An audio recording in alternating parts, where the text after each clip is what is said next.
States is one big reservation, and we are all in it. So says Russell Means, the legendary Oglala Sioux actor, writer, and activist. He captured national attention when he led the 71-day armed takeover of the sacred grounds of Wounded Knee. Our crew traveled to the Pine Ridge Indian Reservation to talk about the collapsing economy, U.S.-sponsored genocide, and why the American Indian has the lowest life expectancy in the Western Hemisphere.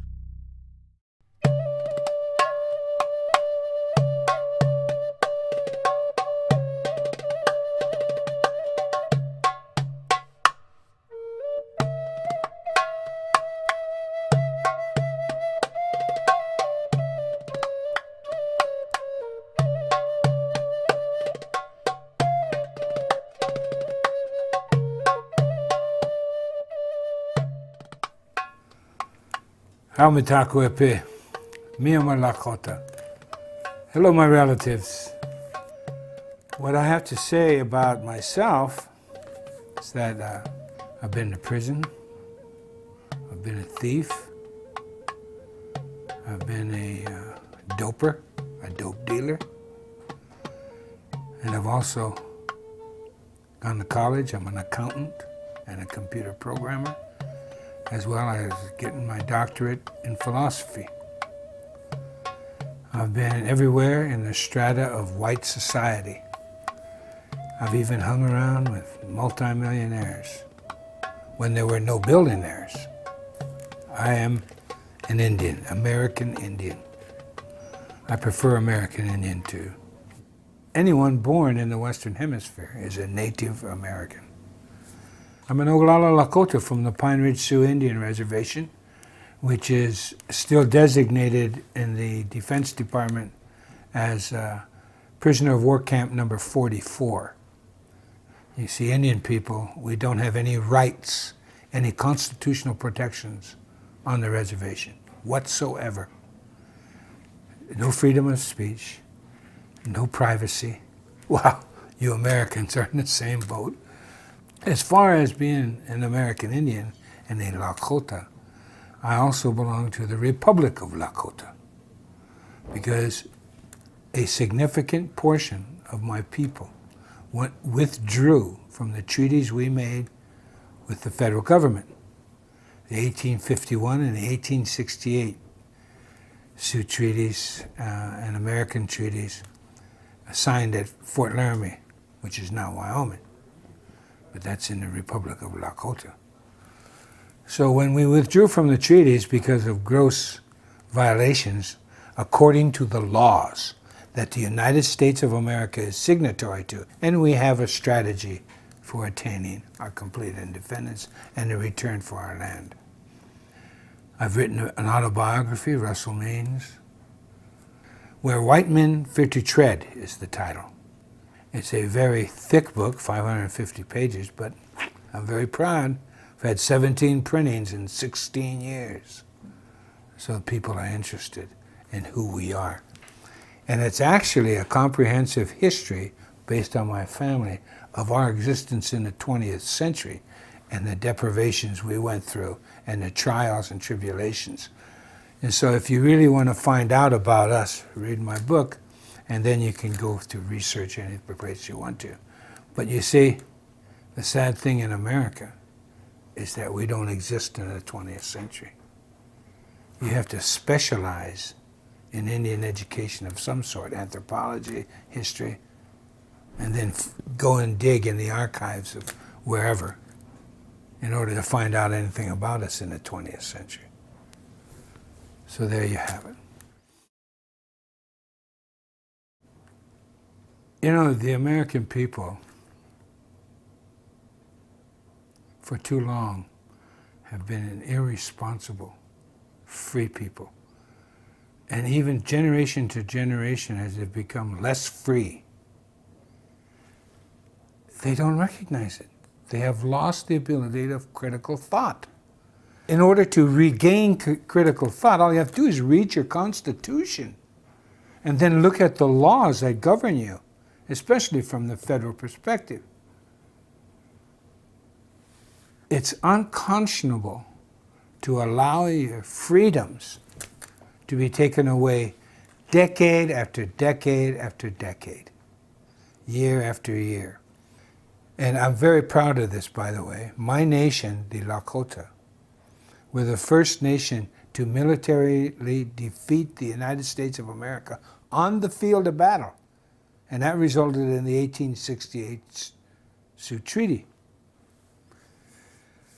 Be that as it may, what has happened after they economically forced us into these prisoner of war camps by destroying our food supply and our right of passage in our own land, they confined us to these, and then they began practicing and perfecting their colonial tactics.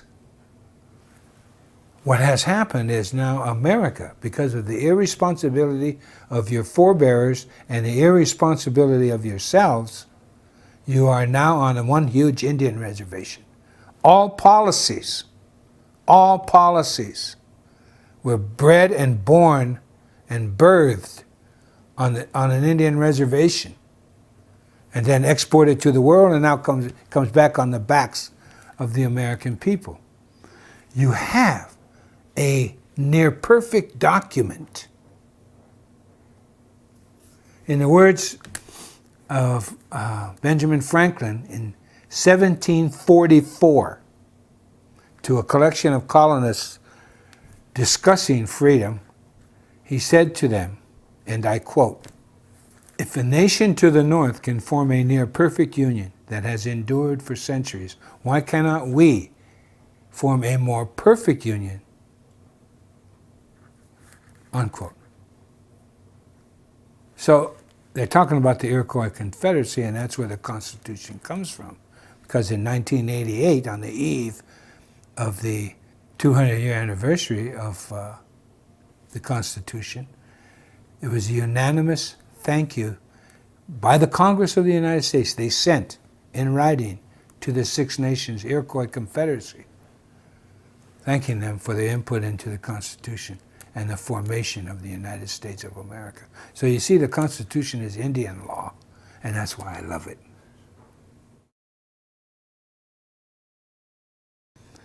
You know, beginning in the 1840s, they start stripping away your freedoms by developing the corporation. You know, a piece of paper.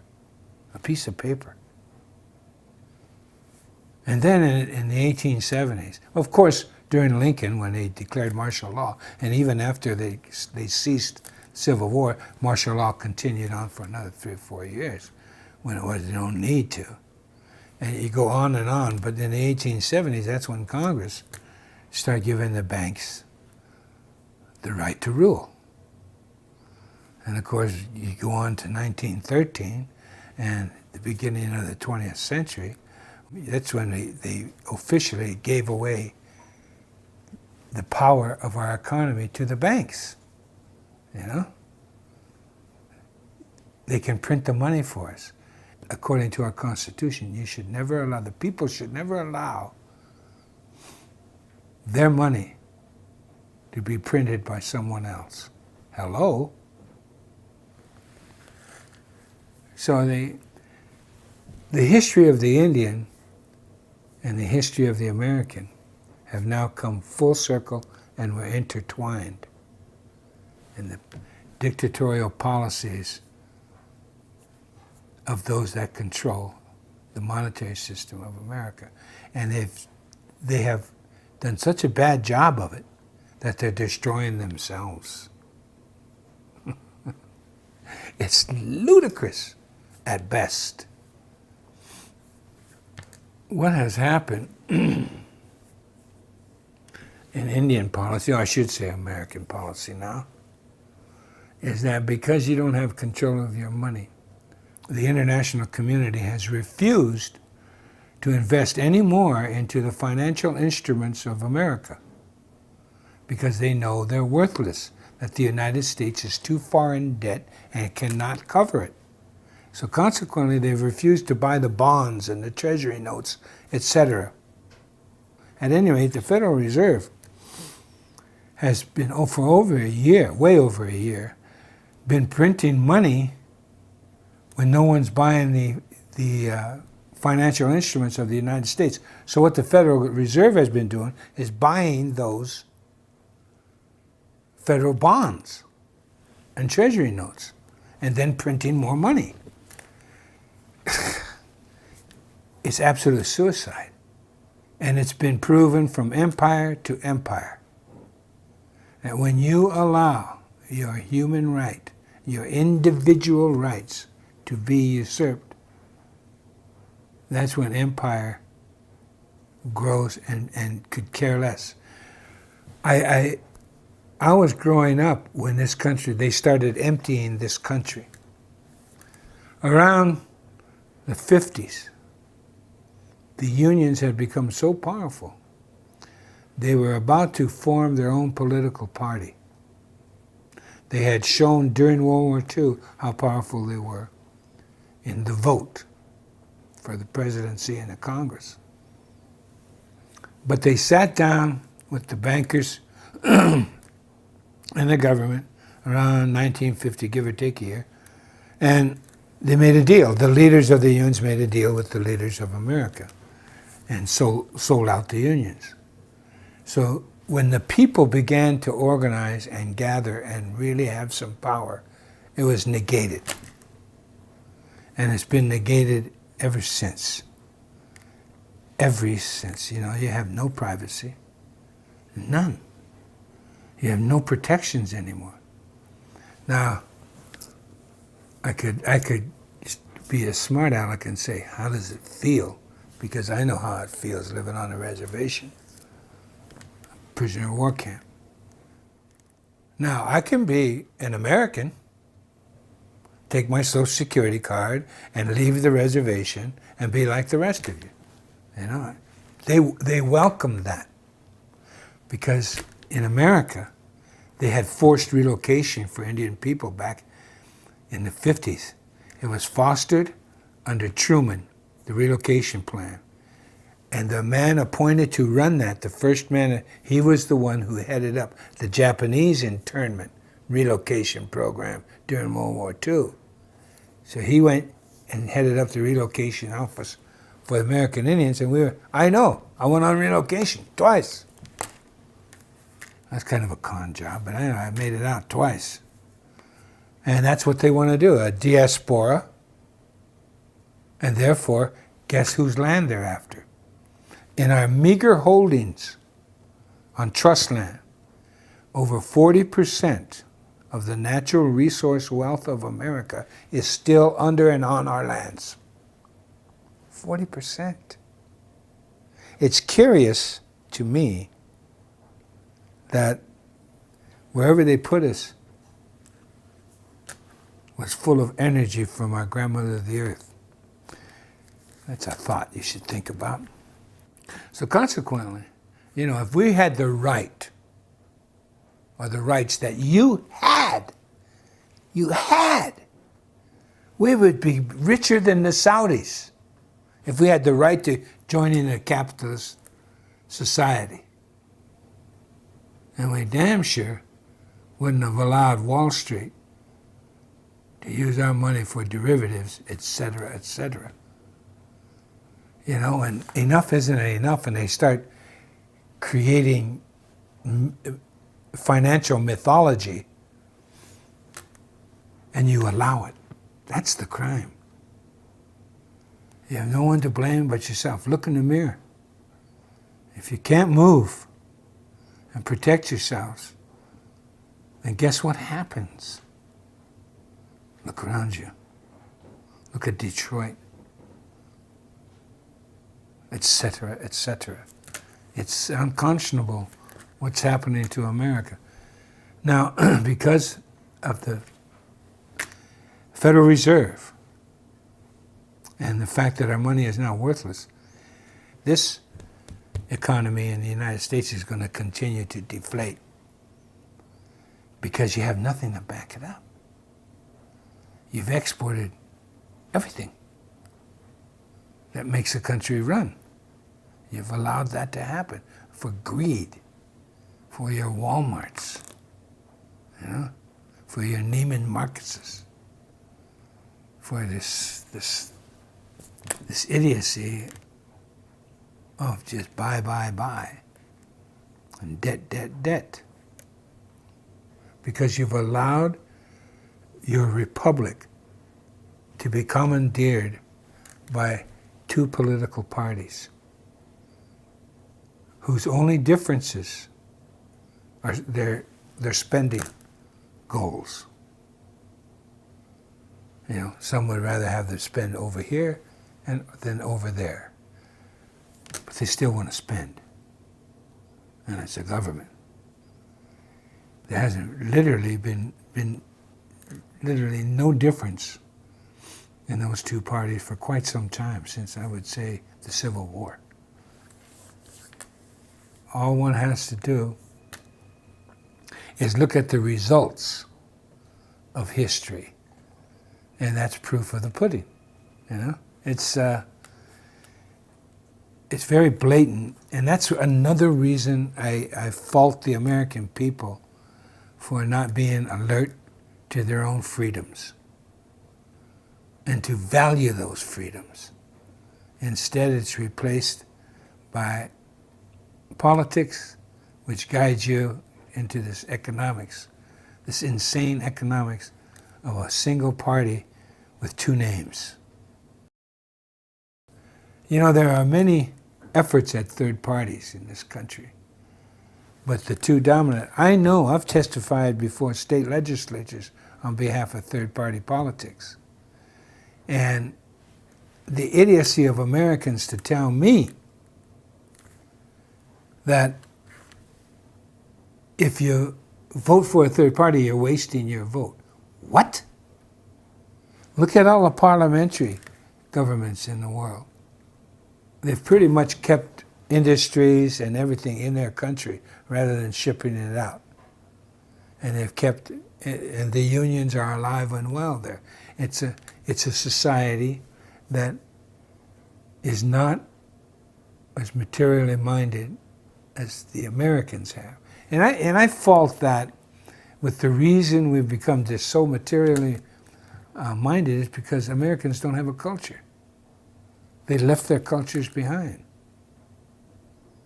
And you see, culture is about values. Anyone says any different is a Democrat or a Republican. At any rate, culture, I find, is the necessary backbone for value. And if you have value, you have culture. I visited most of the countries in Europe, and they still had ironworks. They still had clothing industry, made their own shoes, et cetera, and they still do. They also have such a culture as they know how to live in cities. In America, we don't know how to live in cities. Getting back to the local. If we had local industries, then families wouldn't be broken up. In the Americas, I think of only one city that comes close to Europe, and that would be Toronto. You know, when I went to Europe for the first time, I was at the World Council of Churches, and it was a breath of fresh air. All these white Europeans were sitting around me, and just their conversations was refreshing. And I got a different look at what white people are all about. And it seemed to me immediately that these Europeans were a lot more responsible than Americans. It was immediate. Here's what it comes down to, mob rule. 50% plus one, and then the rest, the 49.9% left that disagree, have to follow the 50 plus 1%. It's idiotic. That is not freedom or an expression thereof. Look at the parliamentary, again I mentioned. The smallest party if it organizes right, can be heard. And they go to the capitals of Europe, and your voice is heard, and they build coalitions with it, and all of that kind of stuff. But the point being is your voice is heard. And they're not letting the Federal Reserve print their money. So consequently, all the lies you hear from the corporate media in the United States, they give you Greece. And yet, England is far worse off than Greece. But they don't say anything. In America, I think in the think tank that I belong to, America is ranked the third or fourth worst off country in the world, economically. Your leaders have forgotten all about you, so welcome to the reservation. Since patriarchy reared its ugly head a little over 6,000 years ago, everything that is structured in the patriarchal world is a pyramid. Everything. The religion, corporations, governments, everything's a pyramid structure. In order to get some sanity back into the world, you have to very simply go local. In the Republic of Lakota, here's the way we're going. And I'm looking at my ancestors who are responsible, in part, for the Constitution of the United States of America. Why not go to the source? So I look at my people, and there's such a thing as a clan system within the nation. It's made on blood, related bloodlines. And then there's such thing as sister clans, or you might call in-laws. What those two groups prevent is incest at every level of life, prevents it. It also ensures unanimity. A decision cannot be made unless it is unanimous. In the Republic of Lakota, what we want to do in going local is to form neighborhoods. The neighborhoods can be 2 houses, 2 families. It can be 40 houses. It can be 400 houses. But if that community, when it makes a decision, it has to be unanimous. Remember, mob rule hasn't worked here in America. It's very evident. There are people in America today that go by that rule. The Quakers, they're alive and well and very prosperous. And the Six Nations people of the Iroquois Confederacy, they're still doing it that way. A good portion of them. There's others that have joined you Americans that refuse to accept that type of government. But if you take the time to be unanimous, to understand one another, so that you can forge a unanimous goal, it doesn't mean uniformity. It doesn't mean socialism. What it means is you agree to the end result, and you build the ladder needed for that end result. And you do it with patience. Patience is golden, people have said. And that's our simple way. So if you have a neighborhood that just 2 houses get along, that's fine. If you have a neighborhood with 20 houses that get along, that's fine. It doesn't matter the size. Size, bigger isn't better, as long as your neighborhood is unanimous. Now think about it. Just take a moment to to really research that in your mind. What a concept, huh? To agree with everyone that is important to you, that are important to you. So that's the goal of the Republic of Lakota. Control. Patriarchal societies are after control. They want to control everything. Because you see, when you're at the top of a pyramid, whether you're a CEO, a president, or a king, or whatever, when you're on top of that pyramid, it's precarious up there because people are climbing up that pyramid. They want to take your place, and you know that. So the man at the top is fearful. That's why they have armies. That's why they have police. They're fearful. The centralized America. Let's look at that. Centralized America is like a human body.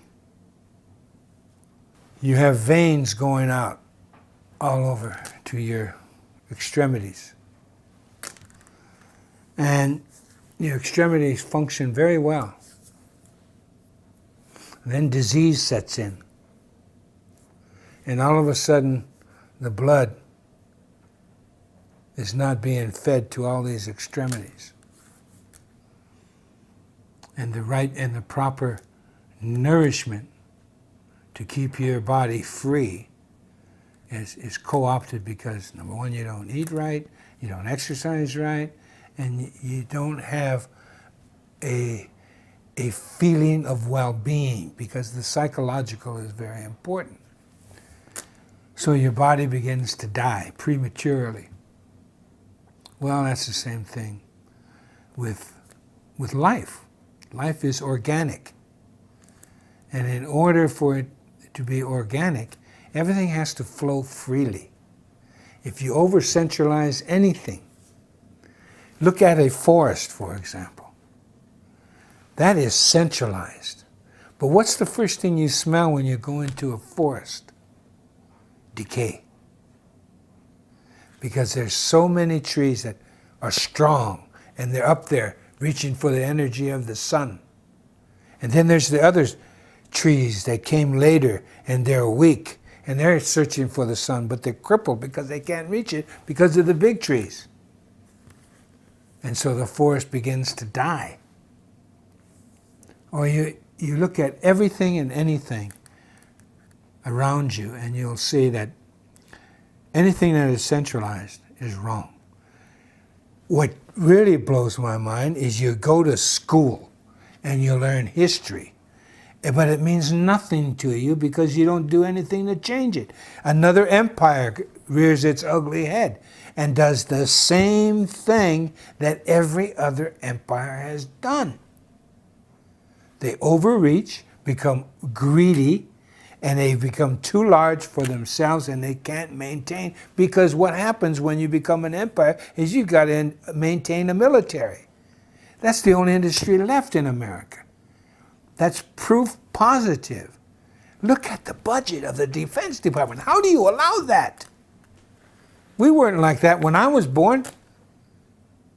I was born in 1939. We weren't the world power. There was another empire called Britain. And allegedly, the rise of communism was another empire. Both of those empires are gone. Just like the Romans. Just like the Egyptians, the Ming Dynasty, Kublai Khan. On and on and on throughout history, the same mistakes over and over and over again. When I was growing up, it was a more libertarian society on its way to extinction, but still it was libertarian. Children were safe. We could go to the playground without adult supervision because we were safe as children. We didn't have to get permission from the school board and get a play date with adult supervision. Now children cannot grow up, except in very rural America, without adult supervision. So if you're going to go local, you have to start with your family. I have a friend who has a son. I have a son the same age. I was visiting in California, and they wanted to go to ride the Ferris wheel at Santa Monica Wharf, and it was just a little ways away, about a half a mile. And I said, "Go ahead, son."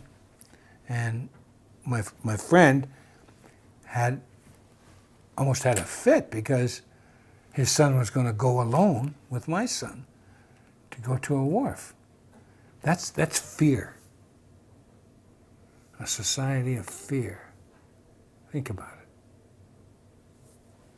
A society that's upside down, banning smoking in public places in a city, yet they allow the cars to drive back and forth.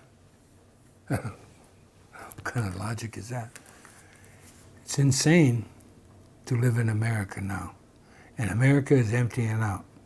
I have friends, and I have friends of friends who are upper middle class, and they're moving to Central America. A lot of them have moved. Some have moved to New Zealand, some have moved to Australia. But most of that I know have gone down to Costa Rica and Panama. They see the handwriting on the wall for America. And it isn't good, because to wrest control of the monetary system from the Federal Reserve will take, I'm sorry to say, a revolution. And America has been through it before a couple times. So, you know, and 3 times actually, if you count the union movement, because they revolutionized the people. And whether you like unions or not, there was a time in America when the people, through unions, made their political mark on the ways of America. For instance, the union movement was responsible for the GI Bill, the greatest affirmative action program for white people in the history of America. It's information deprivation. That's what they're giving us, you know, with the federal school system, no child left behind, and all of that, the dumbing down of America. You know, that's Indian policy. That was born on a reservation in the boarding schools, man. How you dumb down a people in your mode of education. See, I'll give you an example of America as I was growing up. Again, more values here. You know, with local control, you have more honesty. That's just a rule. Think about it. Local control engenders honesty. When I was growing up, I went through a school system in Northern California, and all of California's public education was considered the finest education in America. And this is in the 1940s and the early 50s. America was considered #1 in education in the world. So I have the benefit of coming from the best public school education system in the world. That's pretty good.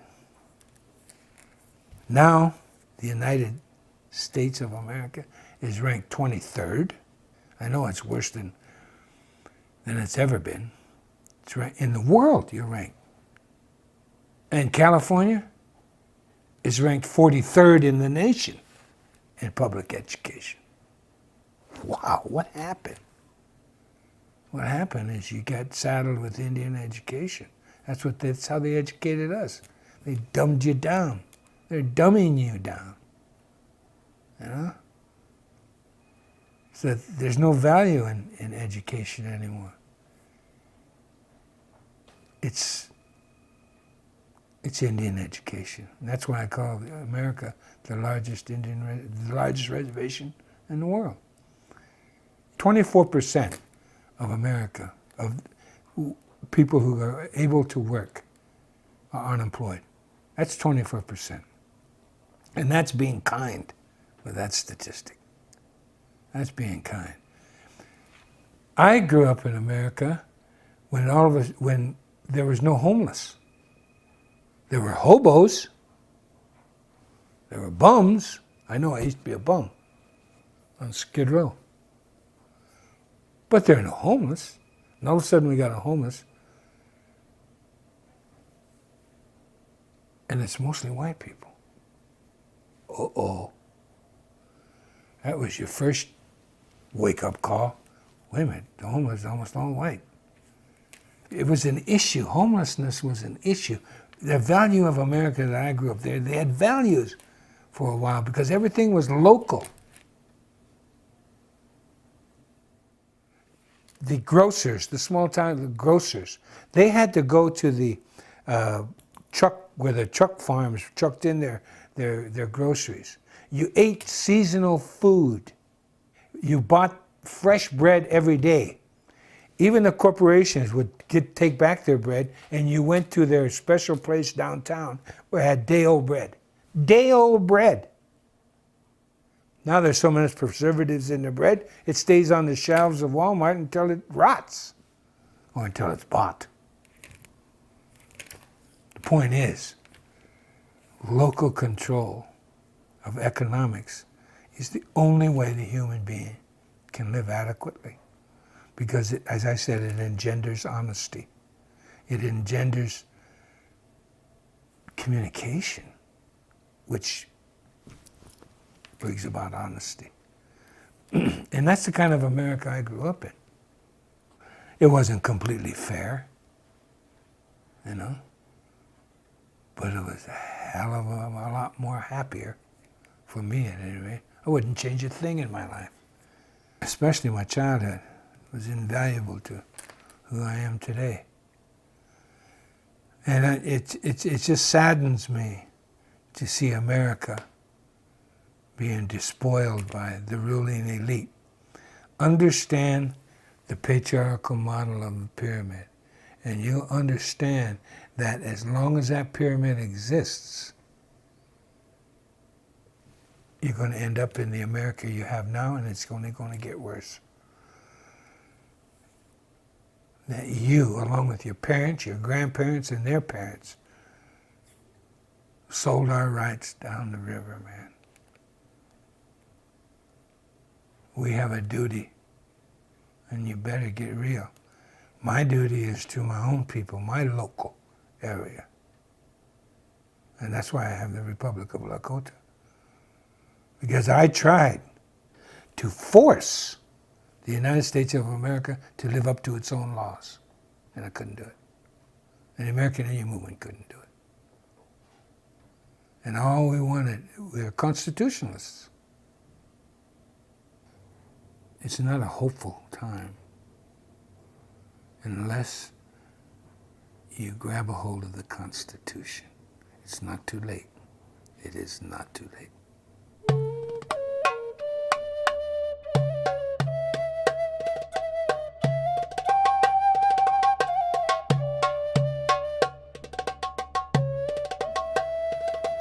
Well, here at Wounded Knee on the Pine Ridge Sioux Indian Reservation, also known as Prisoner of War Camp 44. And here's the mass grave of the people who were massacred here at Wounded Knee in 1890. The massacre, of course, is well known among all American Indian people, especially of the United States of America, as the signature event of Indian history with the government of the United States. Chief Bigfoot and his people who came here unarmed, running for safety from the military, but they were stopped by the 7th Cavalry. The day before Christmas, they were brought down here. They were brought in from over those hills there, and they were camped along. This was a creek then. It's all dried up now, but they put a Hotchkiss gun up there on that hill. You know, the Hotchkiss guns fired rounds about like a 50 caliber. They put them up on the hills over there and up over here. See, then there were no trees, just brush. And they put a Hotchkiss gun right here. And when the order came, they massacred men, women, and children. Over 300. Then after they mowed most of them down, then the cavalry rode in with their sabers and their pistols, finished the job of the women and children and old people down in those ravines and down by the creek. And it was indiscriminate. They used sabers on babies and women. They loved to come along and hack. It was pretty gruesome. Pretty gruesome. Of course, we got the eyewitness stories in detail from the survivors. Bigfoot, ironically, was running to keep his people safe from the cavalry, and they were all killed instead. This ground is consecrated with our blood.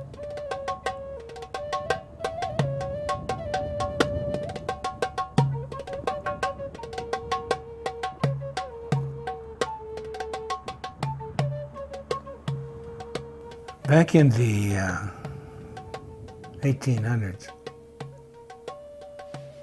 our first contact with whites were French fur trappers and traders. And then a few Scotsmen came in and others and established trading posts in different areas of our country. That was okay. We got along with everybody. There's room. This is a vast land. There's room for everyone, we thought. And then, to short circuit that, we met government officials prior to our war. But then they found gold in Montana. So the shortcut was right across our land. Well, we didn't mind. People were passing through. Good, There was only one instance of an Indian attack on a wagon train. And all they did was run off the oxen. And what happened was that wagon train was approached by these Indian people. I think they're Pawnees. And they asked for two oxen. And they were chased off with guns and insulted. And so the Pawnees said, all right, you wouldn't pay the toll. We're going to take all your oxen. And they did. That's the only recorded instance of any confrontation between Indians and wagon trains. But the mythology says otherwise.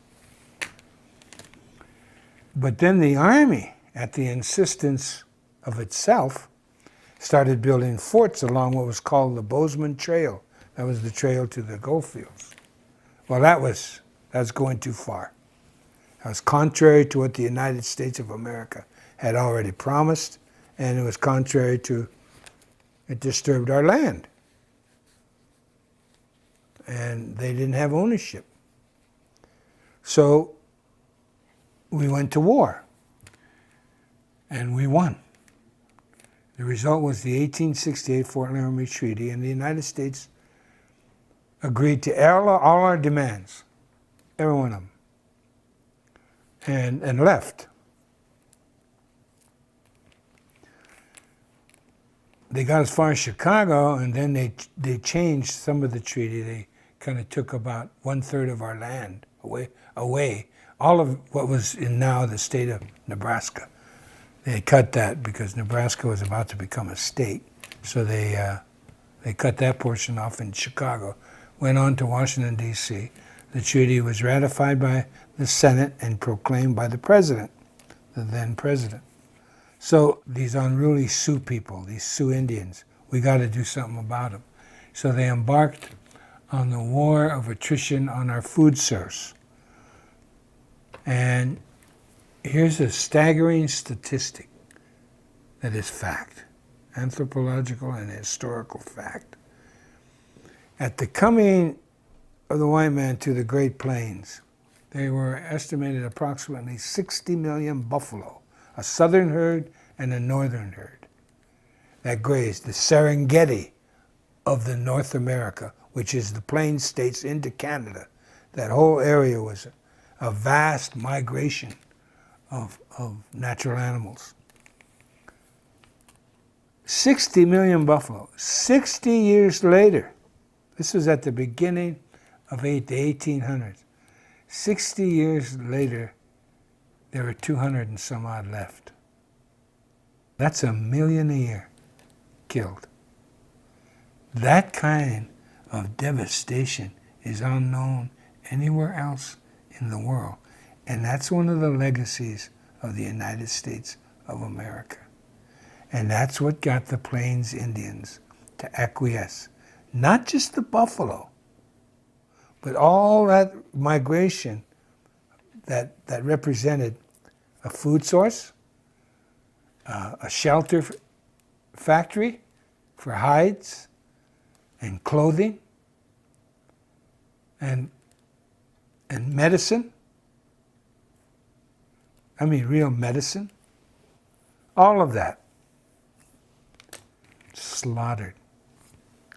Because along with the 60 million buffalo and millions of antelope, millions of deer, millions of all types of birds in our gardens, unbeknownst to almost everybody except the experts, the anthros and the archies and the hissies, you know, the Plains Indians planted food. We had farms, we had gardens. It was that simple. It was real easy to grow things. So then we had to come into the reservations. We were starved into it. Literally starved into it. But when we came in with pride and dignity. Even though we had been logistically defeated rather than militarily defeated, we became dependent because our food source was gone on handouts from the federal government, starvation rations. And because of the demoralization of that fact, and the fact that our women were regularly raped, we still stood up.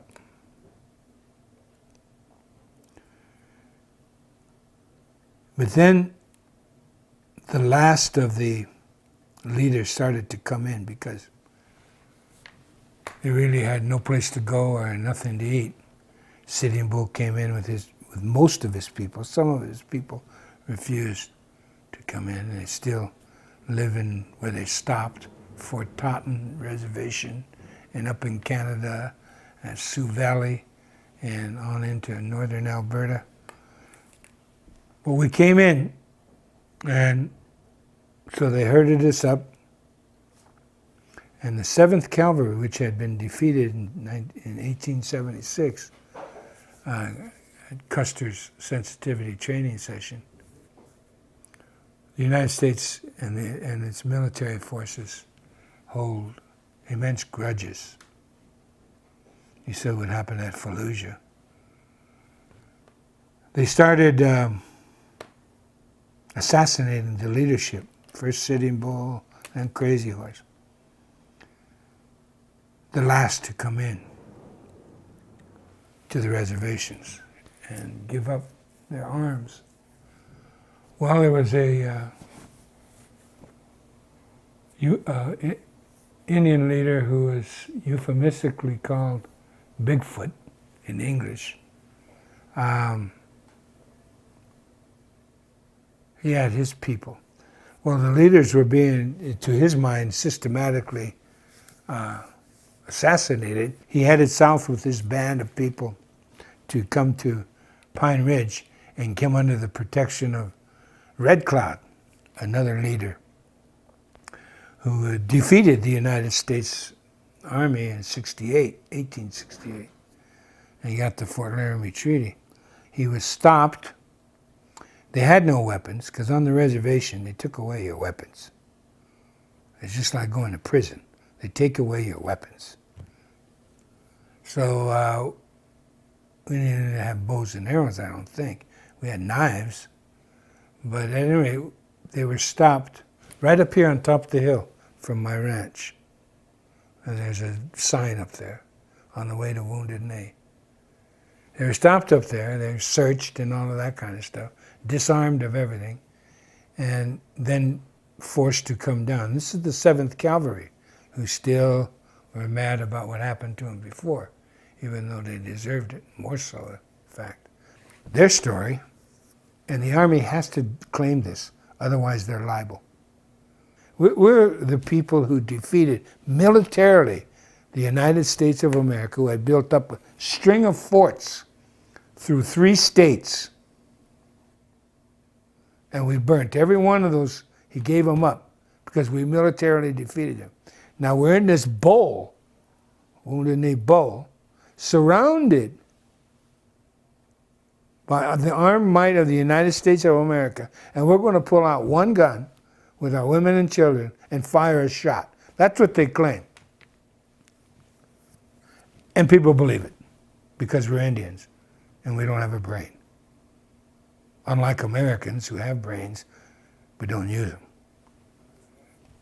They slaughter us, men, women, and children. And then the blizzard hits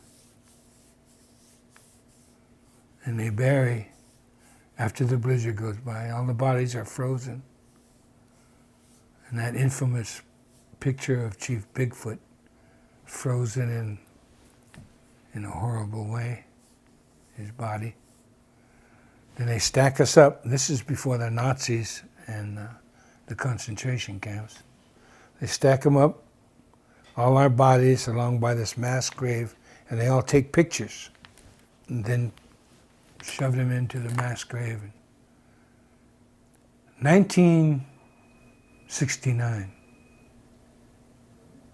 we were demonstrating at Mount Rushmore.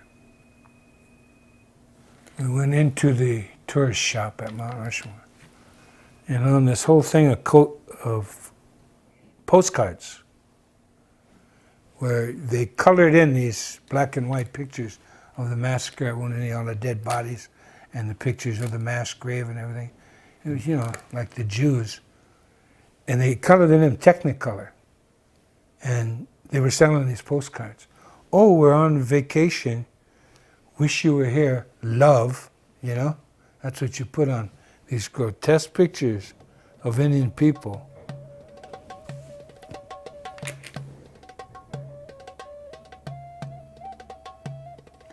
We tore up that shop and we took over Mount Rushmore. Stayed there for a year.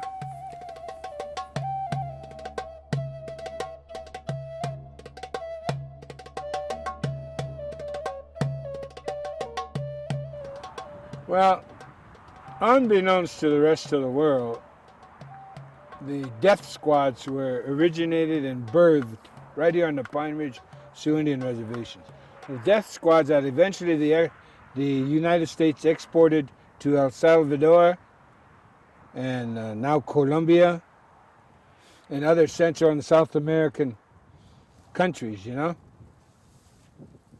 Those death squads that they used. Well, the first one was here. And what they did was arm and supply and train a goon squad.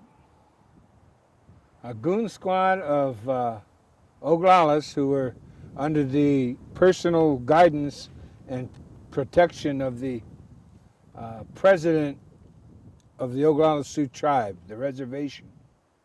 He was the lackey the U.S. government used. And after we took over the Bureau of Indian Affairs in Washington, D.C., and then left there without anyone getting arrested, we took it over for 7 days during election week in November of '72. And then we came back here, and they thought AIM was going to attack the Bureau of Indian Affairs here. So they brought in a squad of 80 marshals in their paramilitary squad, and they put them up on the roof of the Bureau of Indian Affairs building and guarded it, while we decided, under our traditional chief's direction, to come here instead of attacking that. And we did. We came here that night of the 27th of February 1973. There was a trading post right over there with a house beside it. And there were other houses over here where they all lived. These are the traders, the white people. And we took that over, and then we took over the church that was in front of the graveyard. And we held this ground, all the bowl. You see, it's like a bowl here. And the feds put all their guns up on these hills above us, all around. And for almost every day, for 72 days, they poured in fire. And they even used 50 calibers on us, which is illegal according to the Geneva Convention.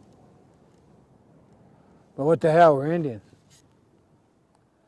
So we actually didn't believe we were going to come out of this alive. They agreed to our demands, and within 35 minutes after we stood down our arms, they started violating every one of those terms they agreed to. So we learned the hard way, just like our ancestors, you know? You can't believe a white man. They lie, especially if they work for the government. Over 260 court cases, and we won every one of them. Once we were inside Wounded Knee, we reformed the independent Oglala Nation. We reinstituted our philosophy of life. And it ruled by unanimous consent, and we kept everything here. We had to, we were surrounded. But it's just an example of local control. If you have local control of the economics, if you have local control of the foodstuffs, if you have local control of your travel and transportation, you have freedom. And your freedom to act as neighbors. You know, you don't need government because you have each other. It's a simple way of life, but I guess it's too profound for Americans.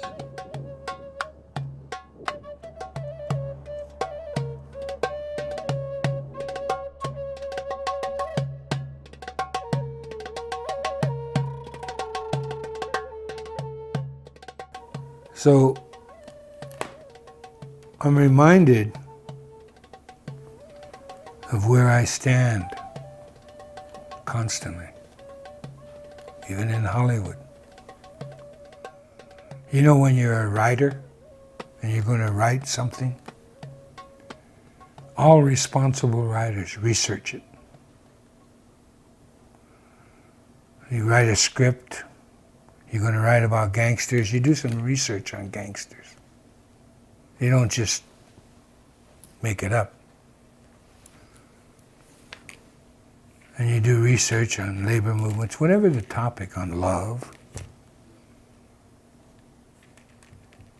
Except when it comes to Indian. Script writers do no research. I know. I've confronted them. I've acted in some of their TV and movies.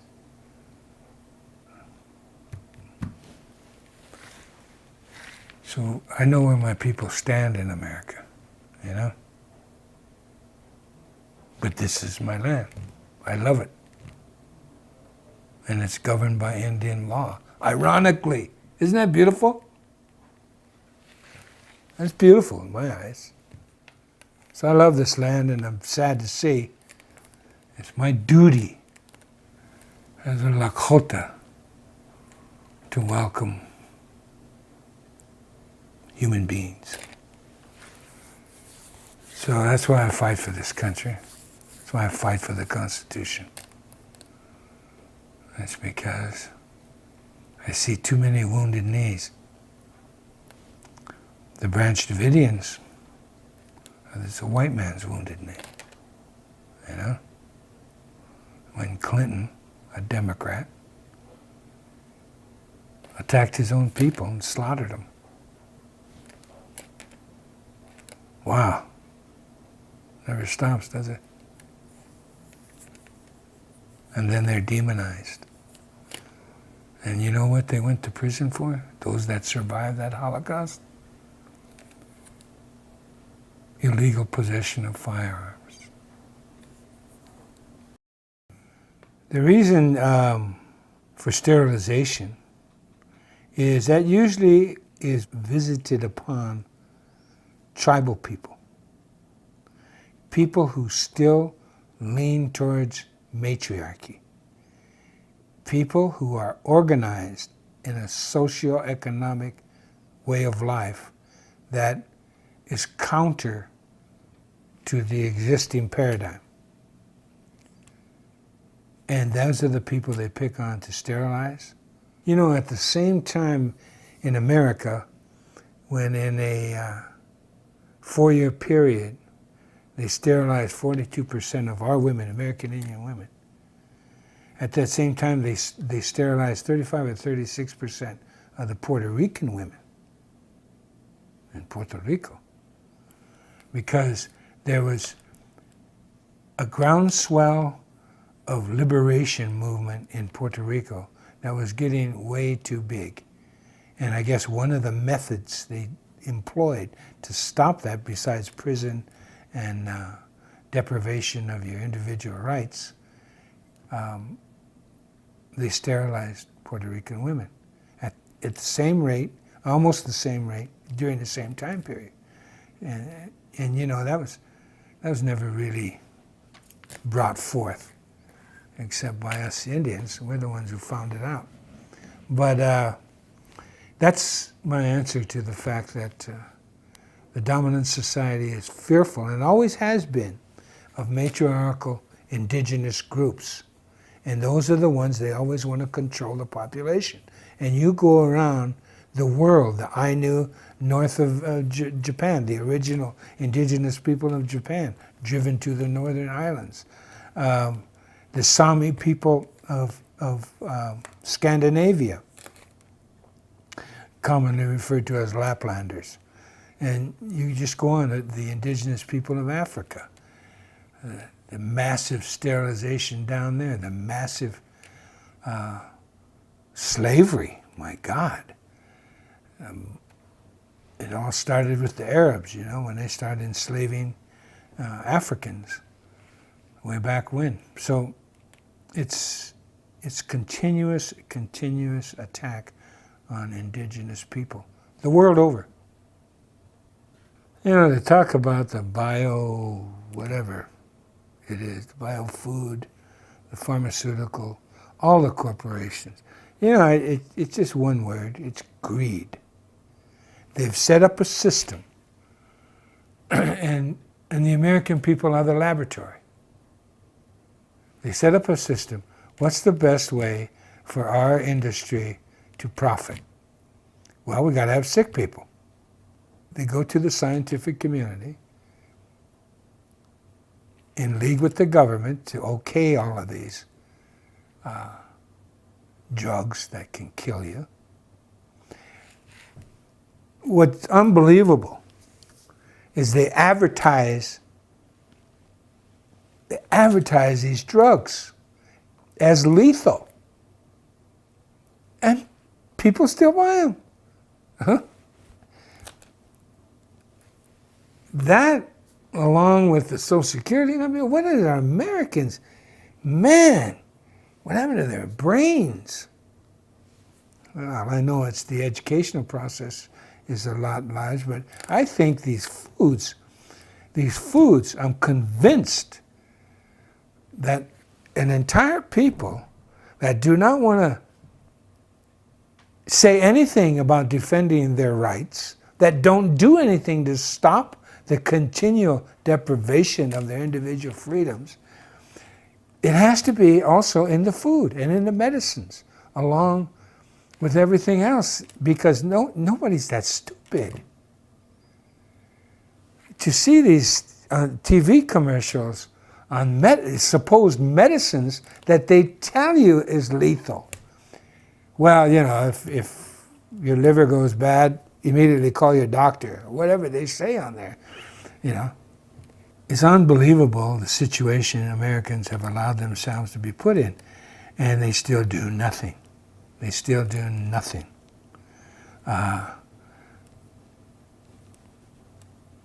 Every issue you can think of.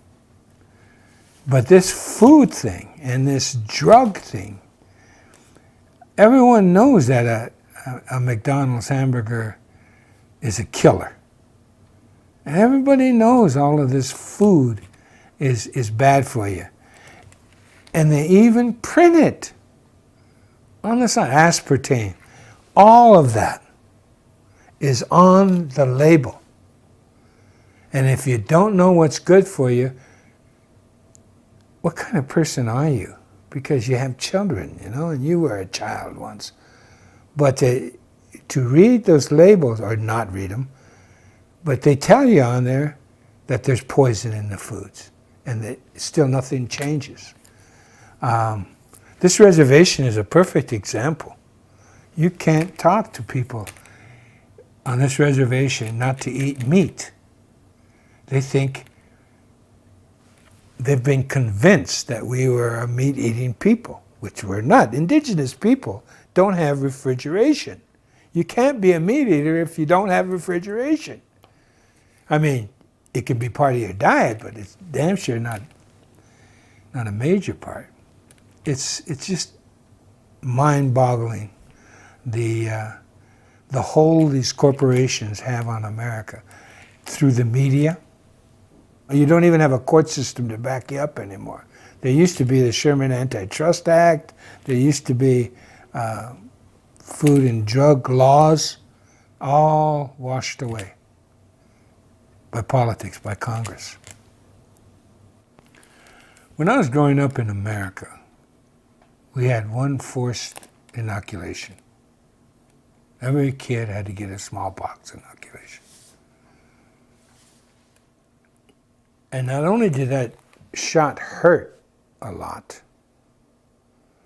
but it got infected, it got pussy. It's supposed to do that. And in my little mind, I thought that was wrong, just wrong. Making you all sore and pussy and infected to make you better. I couldn't wrap my little mind around that it was good for me. So having had that experience, and then finding out when I started having children, and I'm 72 winters old, and I have children that are now half a century old, and and young all the way down to 19. So I've had a series of growth through the school systems where more inoculations with each decade of my kids, and it's gotten horrible. When my last two, they were born in 85 and the next one in 91. When they were born and became school age, I didn't want them getting inoculated. And I found out they couldn't go to school unless they were inoculated. I didn't have the wherewithal at that time to homeschool, and my wife, the mother of my children, she wouldn't homeschool them. She was in complete disagreement, along with her parents. So I acquiesced to allowing him to be. And then when my last child was born in 91, I was vehemently against him being inoculated, and I wanted to homeschool him again. And then I was at the position where I could. And again, I lost out to the in-laws. So I'm well aware of those inoculations, and what scares me about those inoculations is the fact that I think that goes in large part to the dumbing down of America. I think it does something to your brain that shuts an important valve off, one of self-worth or something. Because if you look at America, it's becoming one huge sick society. And I mean physically sick and mentally sick. And the proof in the pudding, I think, are the elections.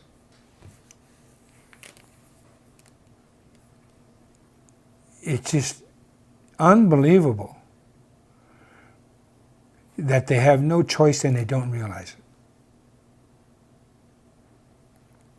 You know, what gets me is that the gall of Obama going around campaigning for, of course, other Democrats. But what was he campaigning on? He promised change, and he didn't change a damn thing. You know, it's more lies upon more lies, and the American people don't wake up.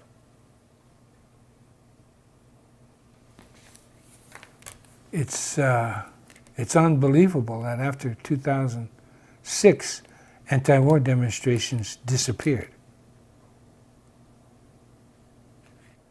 Well, you know, because of what the United States did with Indian people, America then became the role model subsequently for Hitler's treatment of gypsies and Jews and Poles and gays and homosexuals. And then South Africa adopted the reservation system and apartheid because of the example of the United States. This is all written history because Hitler wrote about it when he was still in Austria. So that the United States of America knows how to treat the lesser human being. I forget how he put it, with the human beings that do not deserve equitable treatment. So, unfortunately for the other peoples that suffer, America was the role model for concentration camps. I know the Japanese did it, and you know, the Japanese were not treating American soldiers or any prisoners badly until the United States, this is a little known fact, the United States started sending the Japanese to concentration camps in western United States. So that too is factor. It's not an unknown tactic about the scorched earth policy. I mean, that was done throughout empires. In fact, that's how you rewarded the soldiers, to keep them fighting. They got all the loot and the women that they could, you know.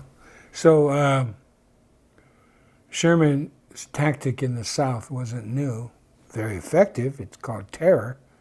And so he came out west to try to employ that same thing, but he failed. And it was one of his lieutenants that called the Lakota, my people, the finest light cavalry in the world. We were too mobile, the Plains Indian, for Sherman to be successful. The whole railroad system was dependent on a safe throughway through the plains. And the Plains Indians were, for lack of a better term, nomadic because of the Serengeti, or the plains of America, of North America. So that definitely had a part to play in the dream of the railroad barons and the industrialists of America. And also, got the imperial reach of America, because they were definitely, they needed to connect the West Coast with the East Coast in order to grab a hold on America. And of course, most of America was done illegally. You see, the Louisiana Purchase wasn't a purchase, except for the fact that what they purchased from the French was the right to negotiate with the Indians, free of any interference from France. Doctrine of discovery had already claimed that. So according to the Catholic Church and all international law, they own the Louisiana Purchase. But all they sold to the United States of America was New Orleans, and then some of Louisiana, most of that Delta. But then the rest of the Louisiana Purchase was their right to negotiate in fair and equitable treatment with the Indians of that purchase. So them claiming the Louisiana Purchase as a land grab, it was a land grab, illegal land grab. They never bought Alaska from Russia. They bought the 5 ports, trading ports. That's what the United States bought. That's why it was necessary for them, as the Alaskans got educated and said, hey, you don't own this land. So they passed the Alaskan Native Land Claim Settlement. Because it's the natives up there, the Indians, the Inupiats, and the Aleuts. So they owned Alaska. So in the 1970s, I think 72 or whenever they passed the Alaska Native Alaska, that was to finally own, the United States finally own legal title. And that's contested to Alaska. The Imperial March of America, it was Thomas Jefferson who said America should reach the entire Western Hemisphere, and failing that, at least to the Isthmus of Panama. The thing about George Orwell is that he wrote a book to be entitled 1948, and it's supposed to be factual. He immediately saw what the net result of television was going to be and become. So he wrote a book, 1948, about the massive control television would put upon the American people. Well, his publisher said, look, this book will never sell. You've got to fictionalize it and create another title. So he inverted it to 1984, and he wrote his book, as we all know, 1984. Well, television became that, and a good training ground for the subsequent generations to be to have the attention span, of a gnat. And so now you've got, it's amazing to me. Big is better, and I've watched society go from widescreen movie things to widescreen TV. Except the younger generation doesn't pay that much attention to TV anymore. They're going small. Now, it's unbelievable to me that society not watching movies on a telephone and playing games on these little devices with a small screen, when all the time in America, big is better. Wow, what a transformation. But nevertheless, it's even more so now. The largest part of the entertainment industry is video games now, and it's outpaced movies, everything, TV, and it brings you further remote. So what does the government do? It brings you in to use Jones, another video game, except this is real life. killing life. I don't understand it. The fact that TV now controls whatever the form, whether it's on your little handheld device or on the big screen, it's all about fantasy world, and that's what everybody's hooked on now, is fantasy world. It's even gone beyond 1984 in its completeness. And I do believe it's like a mass hypnosis. I don't get it.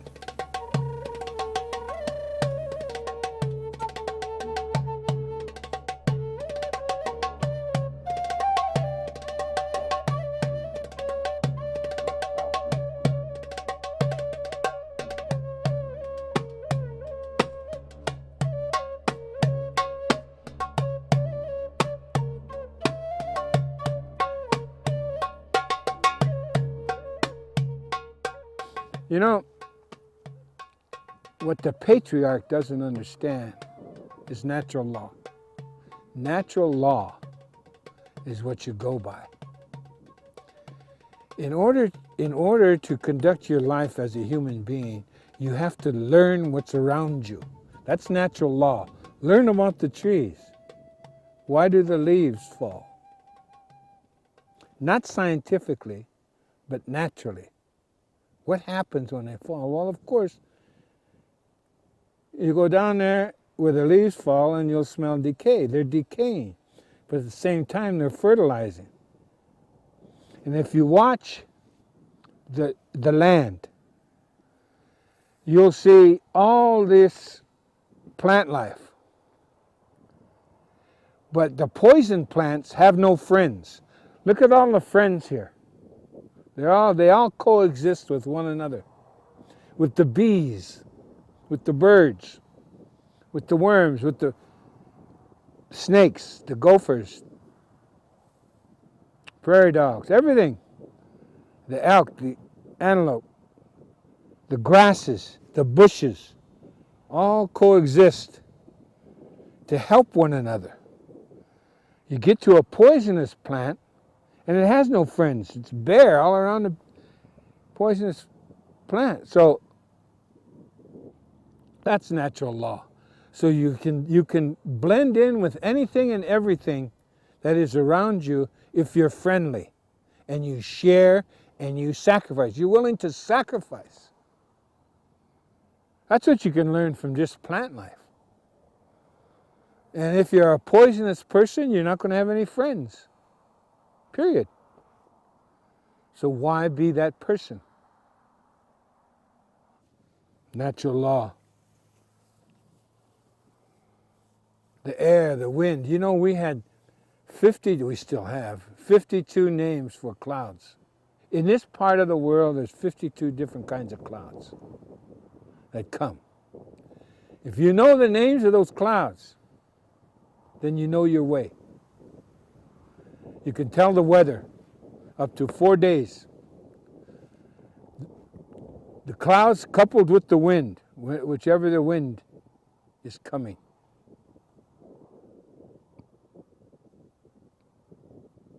That's natural law. What also is natural law is that everything that is round is sacred. Everything that is sacred is round. The raindrops, the leaves, you and I, all life is round. Even the wind is round. Wind travels in a circle. So do the clouds. The sun and the moon and the stars are all round. So that's a lesson right there. Natural law. You watch an animal and you realize, there are no predators. There's only natural law. And we, human beings, we don't want to be eaten. It's that simple. That's natural law. We don't want to be eaten.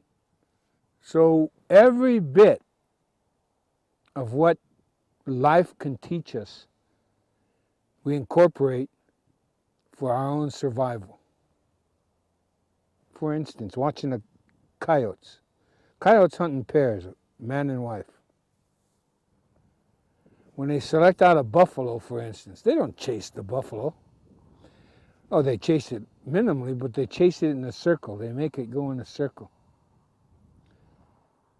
And then when it gets too tired, they kill it, eat it.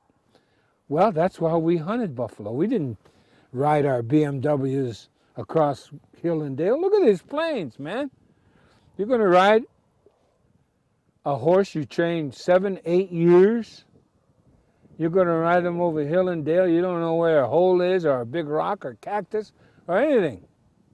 And then you chase that beast over the hill and you're camped out here and you kill it over the hill. Who's going to go get it? That's a ton of meat, man. No, you follow the coyote. And we run the buffalo in a circle, kill it, and we're all right there. And we can enjoy the meat and the hide and the fur and the tongue and the hooves and the head and the skull and the tail.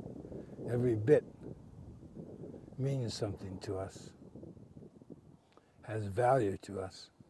Natural law is the 4 seasons. How do you live in the 4 seasons? Well, we built what is called a teepee, a home. It's one of the finest architectural designs of buildings in the world. In fact, it's the best because it doesn't need a foundation. The teepee poles, weight is on each other. Then you put the hide around there and you add to the weight, but the weight is on the poles, not dependent on the ground. And so it's conical shape, so when the wind comes, it immediately goes off around it because it's round, man. So you're safe from high winds. And it also spiritually means something, the home. It's a teacher every day because the teepee represents a woman. You know, those flaps that you call flaps, and they have the teepee poles in the flaps and they're out like that. Well, at night, you fold in the flaps like this. See, that's how a woman takes care of you. She keeps you warm, safe. The door is very small. One, to keep out the wind, but mainly to teach you to be humble. See, you have to bend down to enter the home. So that's a little lesson right there. The teepee poles, when they're up there tied together like that, they represent the men. And when the men are tied in unity, nothing can bring them down. Nothing. Not even an earthquake. Americans have become so greedy, as we know, that they're trying to, first of all, they print money without any value. And they continue on this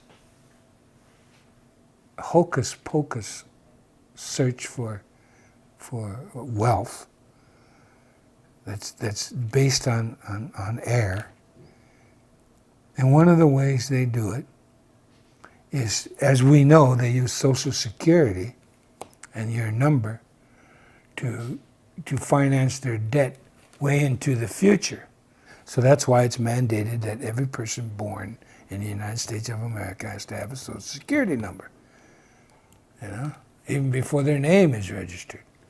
So, because they're going to be indebted for the future debt that this society has incurred. The United States and its various agencies, the governments even, are using people to raise money and trade. As we know from the Social Security system, that everyone born and has to have a Social Security number, or you can't get anything. In fact, your parents can even go to jail if they don't get a U.S. Social Security number. Now, with Indians, not only do we have a Social Security number for that area of indebtedness, but our reservation and all its value, including the people on it, not only are we indebted on the Social Security number bit, but we're also featuring the state attorney general of the state of South Dakota and all the other states that have Indian reservations. They trade that reservation and the value of that reservation and the value of its people, the value of its air, the value of its carbon emissions are traded on Wall Street, through Dun & Bradstreet. It's listed. This value is put into financial instruments that are packaged and repackaged, just like the real estate fiasco. So we haven't even hit on all the swindles that Wall Street is visiting upon the people of America. You're nothing but a bunch of coupons for the United States government and the people who run it. That's it. American people, you're a commodity and you don't deserve anything else. And they're going to make sure you continue to be a commodity as long as the empire exists. As long as you allow the Constitution to be raped.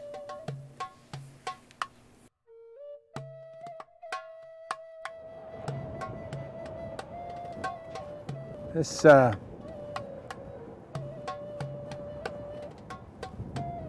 land now filled with Indians that are absolutely dependent on the government for everything. For everything. At any rate, you depend on the government, and what you'll end up with is poverty and a lot of paper. Because everything you do, the government requires a lot of paper. You have to fill out a lot of forms. Then they have to fill out a lot of forms.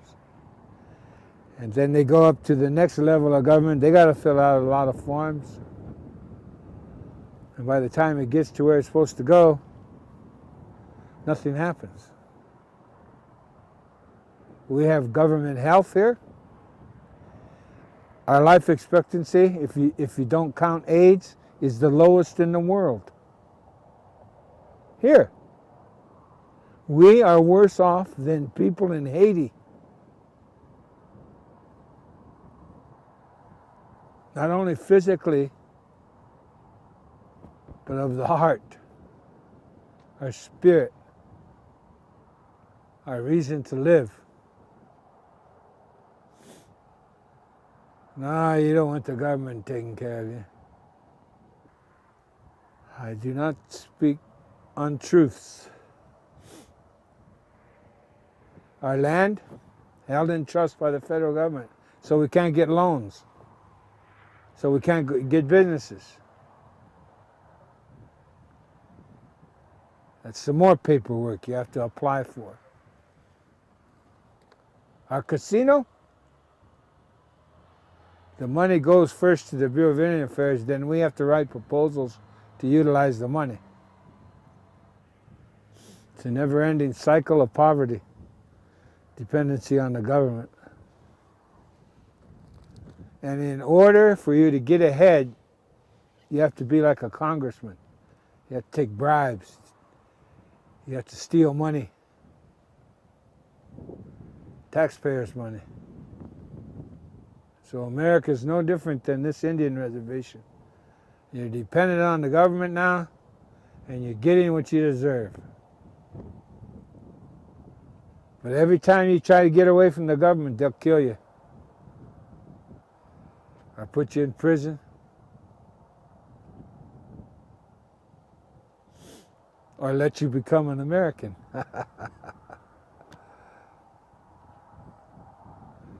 if you catch my drift. Because you're the new Indian. You're the new American Indian. Congratulations. Welcome to the club. This land is beautiful. It belongs to us. And we should learn to take care of it by fighting for her. She's worth it. And so are we.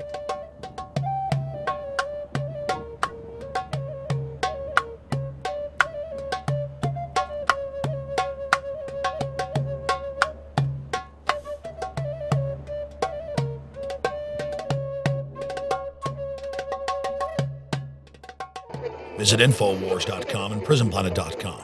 When you're on the sites, you can also tune in 24 hours a day to my daily radio broadcast. There's also a free iPhone app to listen to the syndicated radio show when and where you want.